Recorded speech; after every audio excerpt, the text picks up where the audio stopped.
Hello everyone, क्या हाल है सबके। Welcome back to A plus studies. I hope सब ठीक होंगे, खैरियत से अच्छे से आपकी स्टडीज चल रही होंगी।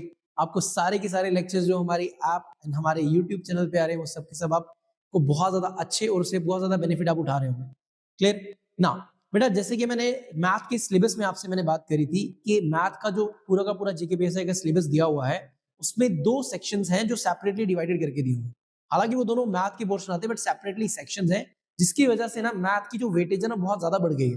अब वो दो सेक्शन कौन कौन से थे बेटा? एक तो था आपके पास मैथमेटिकल एबिलिटी का, ठीक है ना, और दूसरा आपके पास वहां दिया था क्वांटिटेटिव एप्टीट्यूड का।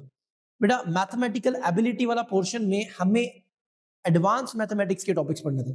ये मैंने अपनी सिलेबस डिस्कशन वाली क्लास में बताया है। अगर आपने किसी ने नहीं देखा ना बेटा, नीचे प्लेलिस्ट है हमारे डिस्क्रिप्शन में, वहां से जाके स्टार्टिंगली बिल्कुल जो जो चीजें मैंने बताई थी जैसे जैसे स्ट्रक्चर्ड वे में बताया था वो सब वहां पे डिस्कस किया है, वहां से आप देख सकते हो। नाउ ब्रीफली उसको एक्सप्लेन कर देता हूं।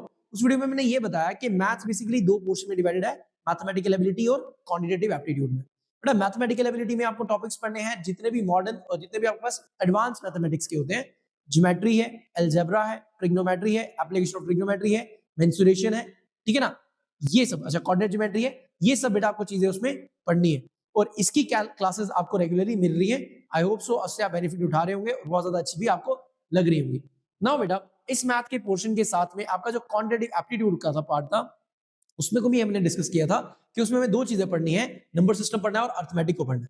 अब बेटा अगर मैं वेटेज वाइज बात करूं, नंबर सिस्टम आपके पास इतने ज्यादा वेटेज रखता नहीं है, ठीक है ना, बट अर्थमेटिक बेटा बहुत ज्यादा वेटेज आपका रखता है। तो इसी अर्थमेटिक को आज की क्लास में हम स्टार्ट करने वाले हैं और अर्थमेटिक का बेटा फर्स्ट टॉपिक हम स्टार्ट कर रहे हैं जो क्या है आपका परसेंटेज, ठीक है ना। तो बेटा ये अर्थमेटिक का आपके पास लेक्चर नंबर 1 रहने वाला है। तो अब आपको रेगुलरली इसमें अर्थमेटिक के भी आपको लेक्चर्स मिलते जाएंगे और साइड बाय साइड ज्योमेट्री के भी आपको लेक्चर्स मिलते जाएंगे, ठीक है ना। ज्योमेट्री में अभी तक हमने जितनी थ्योरी कंप्लीट की है, नेक्स्ट उसके न्यूमेरिकल्स आते रहेंगे एंड आप उससे बेनिफिट उठा सकते हैं। अब ये जो साइड बाय साइड आपकी सीरीज चलने वाली है मैथ की, ये आपकी चलेगी क्वांटिटेटिव एप्टीट्यूड की, जिसमें मैं अर्थमेटिक वाला पोर्शन आपका सारा का सारा कंप्लीट करूंगा। तो स्टार्ट करते हैं बेटा आज के फर्स्ट टॉपिक से, आपके परसेंटेज।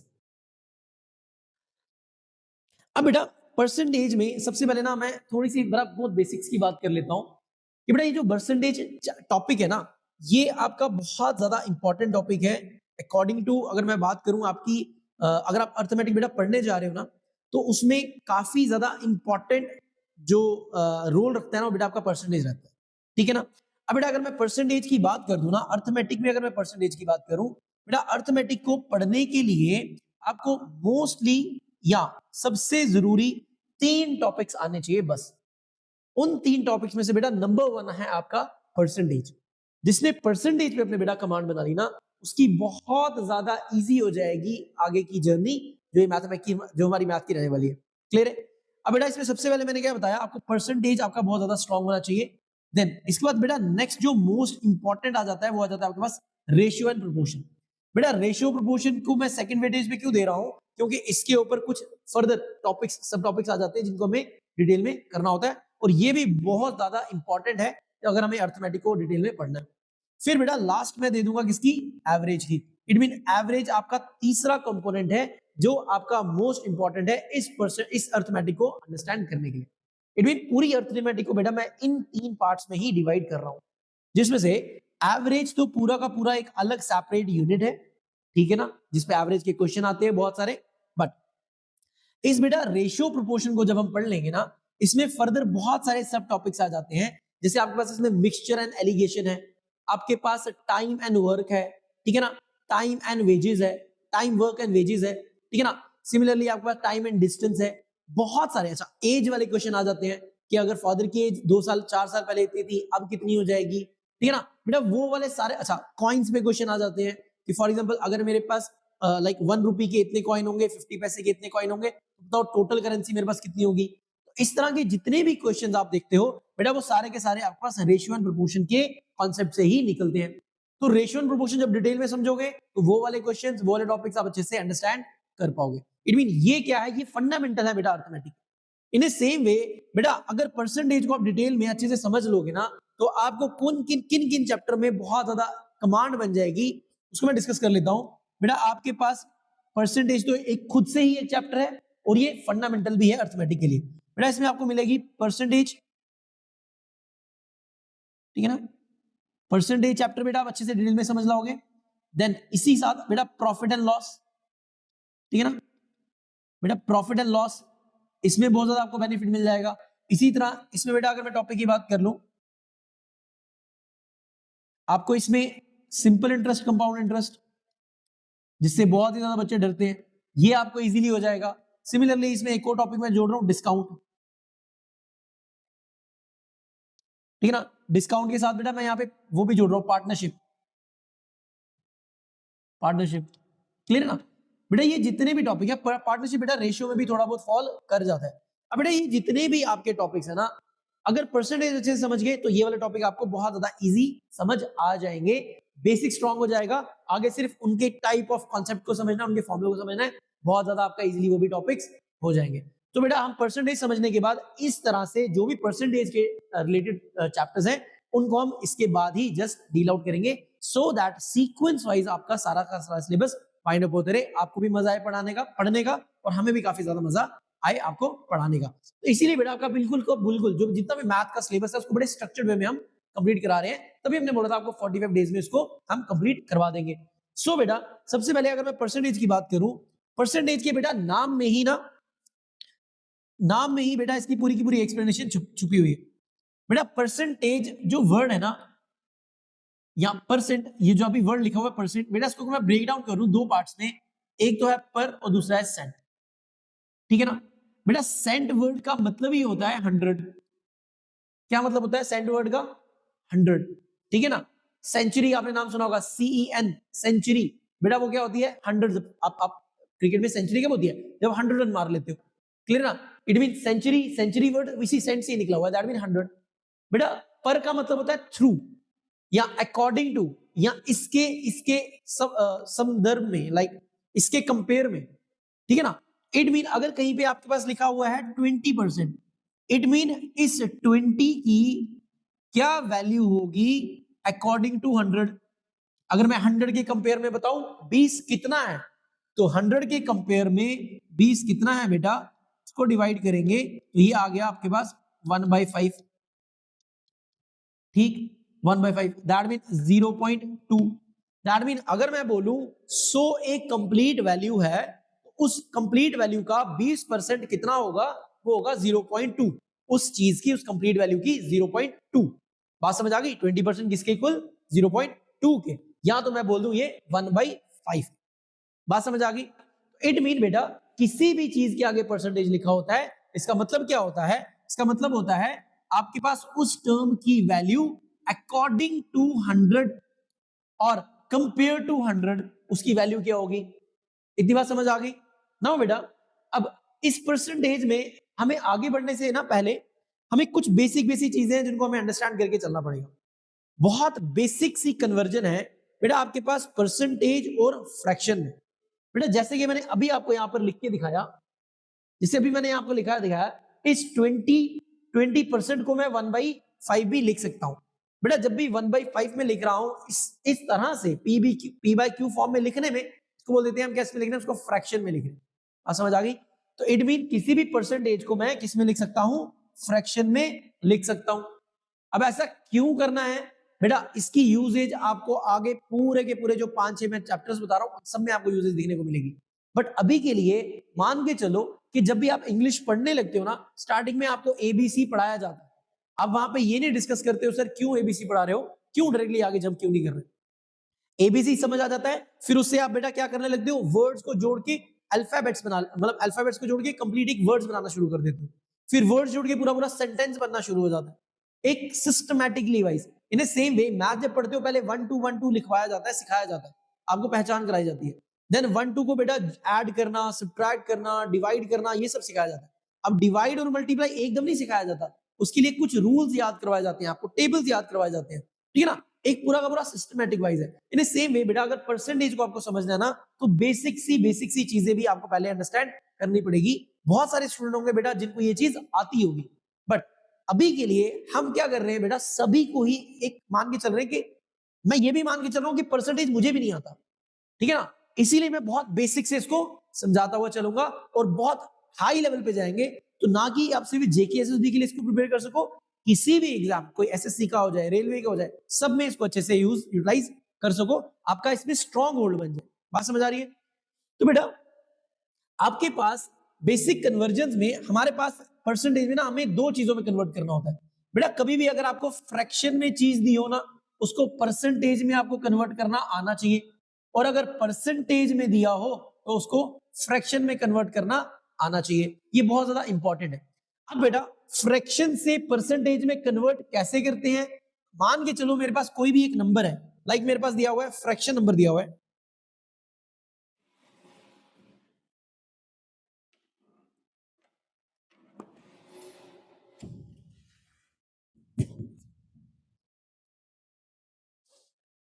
मान के चलो बेटा मेरे पास एक नंबर दिया हुआ है 1/4। 1/4 बेटा किस फॉर्म में? एक फ्रैक्शन की फॉर्म में, ठीक है ना। 1/4 एक फ्रैक्शन की फॉर्म में। इस फ्रैक्शन को मुझे कन्वर्ट करना है अगर परसेंटेज में, तो बेटा मुझे क्या करना पड़ेगा? मल्टीप्लाई करना पड़ेगा 100 से, और साथ में उसके आगे परसेंटेज का साइन लगाना पड़ेगा। इट मीन इस 1/4 को अगर मैं कन्वर्ट कर रहा हूं परसेंटेज में, तो 1/4 परसेंटेज में कन्वर्ट करने के लिए इनटू क्या करना पड़ता है? 100 करना पड़ता है। बेटा अगर मैं इसको कट करूं 425 से, तो ये कितना हो गया बेटा? 25% हो गया। बात समझ आ गई? इसी तरह मेरे पास अगर 1/5 दिया है, एक फ्रैक्शन में दिया है, इसको कन्वर्ट करना हो अगर मुझे किसमें, इसको कन्वर्ट करना हो मुझे परसेंटेज में, तो मल्टीप्लाई करो 100 से, और साथ में मल्टीप्लाई करने डिवाइड, इसको सॉल्व करने के बाद साथ में परसेंटेज का साइन निकाल दो 520 से। आई मीन ये कितना हो गया मेरे पास? 20% हो गया। आई होप सो ये चीज समझ आ रही है। बहुत बेसिक्स है, बहुत बेसिक्स है। बहुत सारे बच्चे होंगे सर ये क्या पढ़ा रहे हो बेटा, बट मैं क्या कर रहा हूँ, बहुत बेसिक से शुरू कर रहा हूँ, सो दैट आपका level Aahista Aahista rays up होता है, ठीक है ना। पेशेंस रखना, बिल्कुल आराम से देखते रहना है। अब बेटा जैसे मान के चलो मेरे पास 1/8 दिया हुआ है, ठीक है ना। 1/8 को अगर बेटा मैं कन्वर्ट करना चाहूं, तो इनटू क्या करना है मुझे? 100 करना है। तो इसको मैं सॉल्व करूं 250 से, 24 से, 225 से, 2 से, दैट मीन 25 अपॉन में 2 परसेंटेज। बेटा इसी को अगर मैं हाफ करना चाहूं, वो देखो हाफ कैसे करेंगे? 20 को 2 से करेंगे तो 10 आ जाएगा, 5 को 2 से डिवाइड करेंगे तो 2.5 आएगा। टोटल कितना हो गया बेटा? 12.5%। इट मीन मैं 1/8 को डायरेक्टली क्या लिख सकता हूं? 2.5% लिख सकता हूं। और ये चीज बेटा आपको प्रैक्टिस होनी चाहिए। 1/4 को मैं 25% लिख सकता हूं, 1/5 को मैं डायरेक्टली 20% लिख सकता हूं। और बेटा इसका कन्वर्स, इसका उल्टा भी हमें आना चाहिए, ठीक है ना। अभी के लिए मैंने क्या करा? फ्रैक्शन से परसेंटेज में कन्वर्ट करना सिखाया। बेसिक अंडरस्टैंडिंग क्या रखनी है? कभी भी कोई भी नंबर ऑफ फ्रैक्शन में दिया हो, उसको परसेंटेज में कन्वर्ट करने के लिए किससे मल्टीप्लाई करोगे? बेटा 100 से मल्टीप्लाई करोगे और साथ में परसेंटेज का साइन लगा दोगे। बहुत बेसिक सी चीज अंडरस्टैंड होगी। थोड़ा और प्रोसीड करते हैं। बेटा नेक्स्ट है आपके पास percentage in fraction, percentage to fraction. अगर बेटा मेरे पास कोई एक नंबर दिया हो जो क्या हो? परसेंटेज में दिया हो, उसको मुझे कन्वर्ट करना है फ्रैक्शन में, कैसे करना है? बेटा कोई भी नंबर को जो परसेंटेज में गिवन हो, उसको फ्रैक्शन में अगर कन्वर्ट करना होता है ना, तो मल्टीप्लाई 1/100 करना, ठीक। आइदर या तो डिवाइड बाय 100 करो, ऐसे भी बोल सकते हो, या उसको बोलो मल्टीप्लाई करो 1/100। दोनों में से कोई चीज, कहते ना कान एक तरफ से पकड़ो दूसरे तरफ से पकड़ो, दोनों सेम ही बात है। आइदर आप मल्टीप्लाई बाय 100 करो और उस पूरे नंबर को डिवाइड कर दो 100 से, एक ही बात है। बात समझ आ गई? दोनों को एक ही चीज में लेके चलना। तो अगर 20 को कन्वर्ट कर रहे हैं, इस परसेंटेज साइन की जगह 1/100 लगा दिया, तो इसको कैंसिल आउट किया, 2 2 जा 2 5 जा, दैट मीन वापस 1/5 आ गया। बेटा सेम यही चीज मैंने बताई थी। 1/5 को अगर मैं कन्वर्ट करूं, 1/5 को कन्वर्ट करूं वो तो 20 बनता है ना। इन ए सेम वे अगर 20 को कन्वर्ट करूं फ्रैक्शन में, वो 1/5 बनता है। इन ए सेम वे बेटा 30% अगर कन्वर्ट करना हो, परसेंटेज में है, इसको फ्रैक्शन में करना है, तो डिवाइड बाय कैसे करना है? 100 से इसको डिवाइड कर देना है, 3 3 कटेगा, दैट मीन 3/10 हो जाएगा। बात समझ आ गई? 0.3 भी इसको लिख सकते हैं। अब बेटा 25% है, तो 25 परसेंटेज के लिए आइदर मल्टीप्लाई 1/100 या डिवाइड बाय 100 करेंगे। तो 25 1 जा 25 4 जा, दैट मीन ये कितना आ गया मेरे पास? 1/4 आ गया। दैट मीन इसी 25 को मैं 1/4 भी लिख सकता हूं रेशियो में, या इसको फ्रैक्शन में। सिमिलरली 1/4 को 25 भी लिख सकता हूं। बेटा ये कन्वर्जन करना आपको अच्छे से आनी चाहिए। ये बहुत बेसिक कन्वर्जन है। अभी हम और आगे ऐसा प्रोसीड करेंगे। इसी तरह से बेटा अगर मुझे 12.5 दी है, अब यहाँ पे बेटा थोड़ी सी आपको परेशानी आना स्टार्ट हो जाएगी। ये कि 12.5 क्या है बेटा, जहां पर भी ये 0.5 0.25 वाले नंबर्स आते हैं ना, देख के इनको डरना शुरू हो जाते हो। बट अभी के लिए आप पेशेंटली आराम आराम से सुनते रहो, देखते रहो, आपको ये टिप ऑफ द टंग पे हो जाएंगी सारी की सारी चीजें। बेटा 12.5 को अगर मुझे कन्वर्ट करना है तो 12.5 मल्टीप्लाई बाय 1/100 या सीधी बोल दूं डिवाइड बाय 100 करना है। बेटा इसका अगर मैं पॉइंट हटा दूं, नीचे क्या लिख सकता हूं, 10 हटा 10 लिख सकता हूं। अब बेटा 25 4 जा 100 होता है और 25 5 जा होता है 125, ठीक है ना। तो यहाँ पे कितना आ जाएगा मेरे पास, 5 1 जा 5 2 जा, मेरे पास कितना आ रहा है 1/8 आ रहा है। तो इट मीन बेटा इस 12.5% को मैं डायरेक्टली 1/8 भी लिख सकता हूं। और बेटा इसको आपको याद करना पड़ेगा, ये बार बार बीच वाला प्रोसीजर आपको नहीं करना है, ठीक है ना।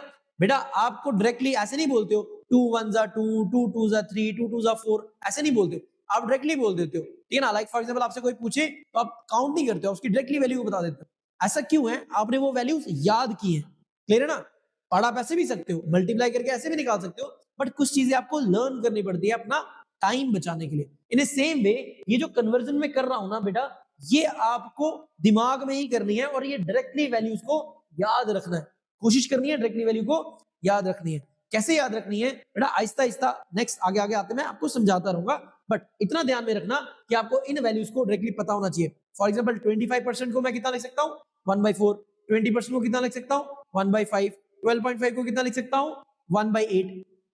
बात समझ आ गई, ये सब चीजें मुझे टिप ऑफ द टंग पे होनी चाहिए। इन ए सेम वे बेटा एक और नंबर दिया हुआ है 16.66%, आ गया डिफिकल्ट थोड़ा सा 16.66। बेटा इसी 0.66 को मैं 2/3 में भी लिख सकता हूं, या इसी चीज को अगर मैं कन्वर्ट करके लिखूं, लाइक ये लिखा हुआ है 16 2/3, इसी चीज को मैं ऐसे भी लिख सकता हूं ना बेटा, इसको ये मिक्स्ड फ्रैक्शन में है, इसको फ्रैक्शन में लिखने के लिए इन दोनों का मल्टीप्लाई फिर उसमें इसका एडिशन किया तो जो आ गया 16 3 जा 48 + 2, दैट मीन बेटा 50/3। दैट मीन एक्चुअल में इसकी वैल्यू वो पूछ रहा है, कह रहा है इसको कन्वर्ट करो किसमें, फ्रैक्शन में। कैसे करेंगे बेटा, इस नंबर को 50/3 को मल्टीप्लाई या बोल दूं डिवाइड करो सीधा 100 से। बेटा 51 जा 50 2 जा, दैट मीन इसकी वैल्यू कितनी आ रही है 1/6। तो बेटा आपको ये वैल्यू डायरेक्ट याद होनी चाहिए कि 16.66 या 16 2/3 की वैल्यू डायरेक्टली कितनी होती है 1/6 होती है। ये चीजें बेटा आपको कुछ ने डायरेक्टली याद करनी पड़ेंगी और ये आनी चाहिए आपको, समझ आ गई ना। इससे आपका टाइम बहुत ज्यादा बचेगा पेपर में, ठीक। और अब बेटा कुछ इंपॉर्टेंट आपके पास ना फ्रैक्शनल वैल्यूज हैं, कुछ इंपॉर्टेंट फ्रैक्शन और परसेंटेजेस है जिनको आपको अभी के लिए डायरेक्टली याद करना है। निकालना मैंने सिखा दिया, कैसे सिखाया, अभी तक मैंने क्या सीखा, हमने ये सीखा किस तरह से फ्रैक्शन वाली टर्म को परसेंटेज में कन्वर्ट करते हैं। कैसे करते हैं, ऊपर मल्टी फ्रैक्शनल टर्म को मल्टीप्लाई करते हैं बेटा 100 से, वो परसेंटेज में कन्वर्ट हो जाता है। अगर परसेंटेज में कोई गिवन है उसको कन्वर्ट करना है किसी फ्रैक्शनल वैल्यू में, तो उस नंबर को क्या करेंगे बेटा, आइदर डिवाइड बाय 100 कर सकते हैं या मल्टीप्लाई 1/100, दोनों एक ही चीज है, वो फ्रैक्शन बन जाएगा। तो ये मैंने बेसिक कन्वर्जन करना आपको सिखाया, 3 4 एग्जांपल आपको बेसिक मैंने करना भी सिखा दिया। बट बेटा बार बार आपको ना टेबल 2 × 6 करके नहीं लिखवाया जाता है, आप डायरेक्टली उसकी वैल्यू को लर्न करके रखते हो। मल्टीप्लीकेशन आपको करना आना चाहिए, बट कुछ वैल्यूज एटलीस्ट आप 10 20 तक के टेबल को डायरेक्टली लर्न करते हो। इन द सेम वे कुछ यहाँ पे बेटा इंपॉर्टेंट फ्रैक्शन और परसेंटेजेस हैं जिनको आपको डायरेक्टली याद रखना पड़ेगा और ये कन्वर्जन को भी अपने दिमाग में रखना पड़ेगा, सो दैट आपकी आगे के जो क्वेश्चन हम निकालेंगे ना वहां पे आपको काफी जल्दी से चीजें हो जाए, आपका यहाँ पर टाइम जाया नाउ बेटा। इसमें से नंबर 1 सबसे पहली क्या है, कभी भी मेरे पास अगर 1 लिखा रह रहा है, क्या लिख रहा है 1, यहाँ तो इसको मैं बोल दूं 1/1, एक ही बात है, ये भी फ्रैक्शन में रखा है बेटा। इसको अगर मुझे कन्वर्ट करना है परसेंटेज में तो मल्टीप्लाई किया 100 से, तो ये हो गया मेरे पास 100%। इट मीन 1 को मैं 100% भी लिख सकता हूं। इन ए सेम वे 1/2 को 1/2 × 100 किया तो ये कितना हो गया बेटा 50% हो गया, तो 1/2 को मैं डायरेक्टली 50% लिख सकता हूं। इन ए सेम वे 1/3 को कन्वर्ट करना है परसेंटेज में तो 1/3 × 100 किया, ये हो गया 33.33%। ये डायरेक्टली पता होना चाहिए। कि 1/3 की वैल्यू कितनी होती है 33.33% होती है। इसी तरह से बेटा अभी यहां पर एक आपके पास अभी यहां पे एक वैल्यू आई थी, यहां पे वैल्यू आई थी बेटा 16 2/3। इस 2/3 को ही क्या लिखा था 0.66 लिखा हुआ था। अब कैसे लिखा था वो यहां पे आप समझ सकते हो, वो यहां पे बेटा आप समझ सकते हो। क्लियर है बेटा? अगर 1/3 की वैल्यू 33.33% है, मुझे बताओ 2/3 की वैल्यू कितनी होगी? वो हो जाएगा 2 इंटू 1/3 की वैल्यू, मतलब 1/3 का परसेंटेज। तो बेटा वो कितना हो जाएगा 2 इंटू 33.33%। मीन उसी को लिख सकता हूं 66.66%। इट मीन अगर मेरे पास 2/3 दिया है तो 2/3 को मैं डायरेक्टली 66.66% लिख सकता हूं। तो जो पीछे था मेरे पास, यहां पे था मेरे पास 0.66। इट मीन ये क्या है 0.2/3 की वैल्यू निकालनी है। तो 0.2/3 की वैल्यू कितनी हो जाएगी 0.66, वो यहां पर लिखी रह रही है। तो बेटा ये छोटी छोटी चीजों को हमें ध्यान में रखना है और यही छोटी छोटी चीजें हमें सीखनी है। क्लियर है ना? इसी तरह से बेटा आपके पास 1/4 है, 1/4 को कन्वर्ट करेंगे तो 25%, ये मैंने डायरेक्टली आपको करना सिखा दिया। बेटा 1/5 की वैल्यू डायरेक्टली 20% होती है। कैसे होती है? कन्वर्जन बीच में लिखी हुई है और ये मैंने आपको करके भी दिखाई थी। तो बेटा इंपॉर्टेंटली क्या याद रखनी है कि 1 कितना होता है 100%, 1/2 होता है 50%, 1/3 होता है 33.33%, 1/4 होता है आपका 25%, 1/5 होता है आपका 20%। ठीक है ना? मेरे साथ साथ बोलना है बेटा 1/6 की वैल्यू अभी हमने फाइंड आउट करी। 1/6 की वैल्यू होती है 16 2/3 और 16.66% होती है। ठीक है ना? ये भी हमने निकाली सीखी। फिर बेटा नेक्स्ट ये इंपॉर्टेंट आ गया बेटा, यहां तक हर एक को याद कैसा होना चाहिए? बिल्कुल, इसमें कोई गुंजाइश ही नहीं है कि आप ये छोड़ के चलो। एग्जाम्पल में बोलूं बेटा, जिस भी पर्सन को अगर 1 से 10 तक का टेबल नहीं आता तो उसको बोलते हैं यार ये बंदा काम का नहीं है। बट इट मीन 1 से 10 तक का तो आना ही चाहिए, चाहे वो सेकंड क्लास का बच्चा है, चाहे वो 80 साल का बूढ़ा है, सभी को आना चाहिए, एटलीस्ट 10 तक का आना चाहिए। बट बेटा 10 से जो ऊपर आता है ना, वो थोड़े से ना एक अलग कैटेगरी में आ जाते हैं कि उनको 17 का टेबल पता है, उनको 19 का पता है, उनको 18 का पता है। खुद आप देखते हो जो भी बच्चा बेटा 10 के ऊपर वाले टेबल को याद रखता है ना, उसकी कैलकुलेशन बहुत ज्यादा तेज होती है, जल्दी जल्दी सॉल्व कर सकता है। इसीलिए अर्थमेटिक के लिए भी जितने भी आप स्टूडेंट हो बेटा, आपको एक काम क्या करना है, 1 से 10 तक का तो आपको आना ही चाहिए। देन 10 से ऊपर की जो है ना 20 तक की कहानी, इसको आहिस्ता आहिस्ता से बेटा लर्न करना स्टार्ट कर दो, क्योंकि बहुत सारी आपको कैलकुलेशन में इसमें टाइम बचेगा। लर्न कैसे करना है, उसका तरीका क्या है बेटा, आप क्या करो, दो दो टेबल्स को लिखो। ठीक, दो दो टेबल्स को लिखो। उन दो दो टेबल्स को बेटा आज रिवाइज करो, फिर अगले दिन मतलब 2-3 दिन रिवाइज करो, फिर अगले दिन फिर दो टेबल्स को याद करो। ठीक, फिर पिछले वाले और अगले वाले दोनों को एक साथ रिवाइज करो। फिर बेटा इसकी डॉजिंग लगाओ। बेटा इसके लिए ना मैं आपको एक ऐप भी बताऊंगा, ठीक है ना, मैं आपको ऐप शेयर करूंगा एक। उसके लिए आपको क्या करना है, उसमें आपकी कैलकुलेशन जितनी फास्ट हो सकेगी ना, वो उसमें प्रैक्टिस कर सकते हो। कि उसमें क्या होगा बेटा, बहुत सारी आपको ना सिंपल कैलकुलेशंस आएंगी, आपको विद इन बहुत लेस फ्रेम ऑफ टाइम में उसको सॉल्व करना होता है। इसको हैबिट बनेगी ना आपकी, आपका इजीली अर्थमेटिक में कैलकुलेशन वाला पोर्शन स्ट्रांग हो जाएगा ना। बेटा 1/7 इसको दिमाग में रखना बेटा, 1/7 इसकी वैल्यू होती है 14.28%। कैसे निकाला? बेसिक तरीके से मल्टीप्लाई 100 करके। बट इंपॉर्टेंट है बेटा ये वाली वैल्यू 14.28, इसको याद रखना है। क्या करना है? इसको याद रखना है।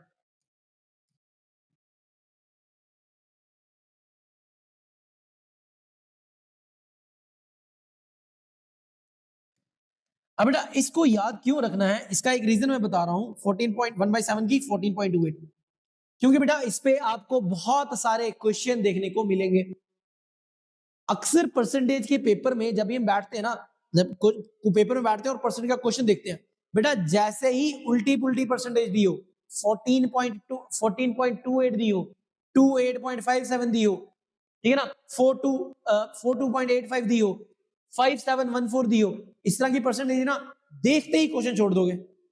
होता कि नहीं होता है ना? सभी ना, जब स्टार्टिंग में बच्चा पढ़ने लगता है, जैसे ही परसेंटेज का क्वेश्चन देखता है, उसमें जैसे ही उल्टी पुल्टी वैल्यूज दी हैं बेटा, वो देखते ही उसको छोड़ देता है। तो फर्स्ट ऑफ ऑल बेटा उसको एकदम से पेपर में सॉल्व करने के बजाय उसको पहले सीख लो, समझ लो ये आया कहां से, इसको लर्न करके रखो, सो दैट जब आप इस परसेंटेज को फ्रैक्शन में कन्वर्ट एक बार कर लोगे ना बेटा, वही क्वेश्चन आपका फ्रैक्शन ऑफ सेकंड में आप सॉल्व कर पाओगे। अब इसको याद करने के लिए बेटा ये एक पूरी की पूरी फैमिली है, क्या है 1/7 की फैमिली बता दी। अब 1/7 की तो आपको पता चल गया ना, 1/7 की फैमिली मतलब 2/7, 3/7, 4/7, 5/7, 6/7 और मुझे पता है 7/7 डिवाइड करेंगे तो 1 आएगा, 100% होगा। तो बेटा ये पूरी फैमिली आपको याद होनी चाहिए। अब याद करने का बेटा तरीका क्या है, आपके लिए इसके लिए मैं एक फोन नंबर दे रहा हूं, ठीक है ना। फोन नंबर देके बेटा खुश नहीं होना, किसी लड़की का फोन नंबर नहीं है, ये ऐसा फोन नंबर है जिससे आपके क्वेश्चन निकलेंगे, ठीक है ना। इस पे कॉल नहीं लगती है, इस पे आपके क्वेश्चन लगेंगे। बेटा क्वेश्चन लगाने के लिए इसको पहले ट्राई करो, लर्न करो, लर्न करो। है क्या वैल्यू, बेटा ये है, पॉइंट लगाया ना मैंने, पॉइंट के आगे मैंने क्या किया 142857, क्या नंबर है 142857। कैसे याद रखना है 142857, दोबारा से बार बार लिख लेना 142857। पहले तो ये नंबर याद करो, फिर इस नंबर याद करने के बाद बेटा आपको क्या करना है, इसको अप्लाई करना सीखना है। क्या करना है, अप्लाई करना सीखना। नंबर आई थिंक बेटा आपको अच्छे से लर्न हो गया होगा, क्लियर है ना, नंबर आपको अच्छे से लर्न हो गया होगा। अब बेटा इसको मैं देखता हूं अप्लाई कैसे करवाना है, ठीक है ना। देखना ध्यान से बेटा 1/7 की वैल्यू को आपको फर्स्ट ऑफ ऑल तो एग्जैक्टली ये याद रखना पड़ेगा 14.2857। अब कैसे याद रखना है, अभी मैंने बताया बेटा आपके पास 1/7 की अगर मैं इसका सिर्फ रेशियो निकालू ना, इसको डिवाइड करूं, डिवाइड करके इसकी वैल्यू निकालूं, बेटा इसकी वैल्यू हो जाती है 0.1428, ठीक है ना। अब अगर मुझे इसको परसेंटेज में कन्वर्ट करना है, इसको परसेंटेज में कन्वर्ट करना है तो मुझे क्या करना है, इंटू 100 करना पड़ेगा। दैट मीन ये कितना हो जाएगा 14.28%, जो भी मैंने यहाँ पे आपको दिखाया था, ठीक। अब अगर बेटा ये नंबर आपको पूरा का पूरा याद हो जाएगा ना, आपको क्या याद रखना है, सबसे छोटा आपके पास इसमें डिजिट कौन सा है, 1 है, ठीक। जैसे ही आपने फर्स्ट डिजिट ढूंढ लिया ना, उसका आगे के सीक्वेंस को सेम रखना, एटलीस्ट 4 डिजिट को सेम रखना। एग्जाम्पल के तौर पे सबसे छोटा इसमें है 7, सॉरी 1, तो कैसे याद रखोगे, आपके पास 1/7 की वैल्यू क्या आ जाएगी, 1/7 की वैल्यू क्या आ जाएगी, 1 पता चल गया ना, 14.28 हो जाएगी, समझ आ गई। इसी तरह से 2/7 की वैल्यू क्या हो जाएगी, इट मीन इसी नंबर में ढूंढो सेकंड हाईएस्ट डिजिट कौन सा है, सेकंड हाईएस्ट डिजिट कौन सा है, वो है 2, तो 2 को देख लो और उसके आगे के 4 वाले नंबर को डायरेक्टली पढ़ लेना 28.57। दैट मीन 2/7 का फ्रैक्शन क्या आ जाएगा, उसकी परसेंटेज में कन्वर्ट करेंगे तो क्या आएगा 28.57। इसी तरह से अगर 3/7 दिया हो, उसकी परसेंट, उसको फ्रैक्शन से परसेंटेज में कन्वर्ट करना है, तो इसमें ढूंढेंगे बेटा थर्ड हाईएस्ट नंबर कौन सा दिया हुआ है, बेटा 4 दिया हुआ है, तो 4 के आगे 4 नंबर्स का बेटा आप क्या करके चलो याद रख के चलो, वैसे के वैसे सेम एग्जैक्टली 42.85, 42.85 बेटा डायरेक्टली हो जाएगा किस वाले का, 3.7 का, 3/7 का, ठीक है ना, 3/7 का 42.85। सिमिलरली अब 4/7 के लिए क्या हो जाएगा, इसी नंबर में 4 के बाद नेक्स्ट हाईएस्ट डिजिट देखो कौन सा है, वो है 5, तो 5 के आगे 4 डिजिट आपको सेम रखने पड़ेंगे। अब बेटा इसके आगे 4 डिजिट तो नहीं है ना, ऐसे याद रखो 5757, फिर दिन वापस आ जाओ 14, 5714, क्लियर है बेटा। यहां नीचे मैंने पूरा कैलकुलेट करके बताया हुआ है, बट विदाउट एनी कैलकुलेशन, सिर्फ इस नंबर को याद रख के ही आप इस पूरी फैमिली की वैल्यूज को याद रख सकते हो। इन ए सेम वे बेटा 5/7 के लिए क्या आ जाएगा, नेक्स्ट 5 के बाद नेक्स्ट हाईएस्ट डिजिट कौन सा है, 7 है, तो 7 के आगे 7 नंबर, अब 7 के आगे 7 तो नहीं है, तो 7 से आगे आ जाओगे वापस, that mean 71.4942, 71.42। I think so ये चीज समझ आ गई होगी, इसको ढूंढ लिया ना, तो 71.42, 4 डिजिट, समझ आ गया किसकी, 5/7 की। इसी तरह से बेटा ये लास्ट वाली चीज आपको समझ आ गई होगी कि आपको बस 6/7 के लिए क्या करना है, 6/7 के लिए नेक्स्ट जो हाईएस्ट डिजिट है उसको लेके चलना है। लाइक इसमें 8 था, 8 के बाद बेटा 5 7 और 1 आ जाएगा, that mean 85.71। I hope so बेटा ये पूरी फैमिली आपको अंडरस्टैंड हो गई होगी 1/7 की। अब बेटा इसके बाद कुछ और फर्दर फैमिलीज भी हैं, लाइक 1/8, 1/9, 1/11, इस सबको भी डिटेल में करेंगे। एटलीस्ट मिनिमम आपको 1/20, 1/25 तक बेटा याद रखनी है, क्लियर है। इससे क्या होगा, आपको ना क्वेश्चन सॉल्व करने में बहुत ज्यादा इजी होगी, डायरेक्टली आप क्वेश्चन में इनकी वैल्यूज को निकाल पाओगे। आई होप सो बेटा ये सारा का सारा लेक्चर आपको समझ आया होगा। इसको बेटा क्या करना है, बार बार लर्न करना है, ट्राई करना है, लर्न करना है। जैसे टेबल घर में क्रैम किए थे ना, उसी तरह से इसको क्रैम करना है। अदरवाइज आगे क्वेश्चन निकालने में बहुत ज्यादा दिक्कत आएगी। सो मिलते हैं नेक्स्ट लेक्चर में, till then take care, bye and सलाम।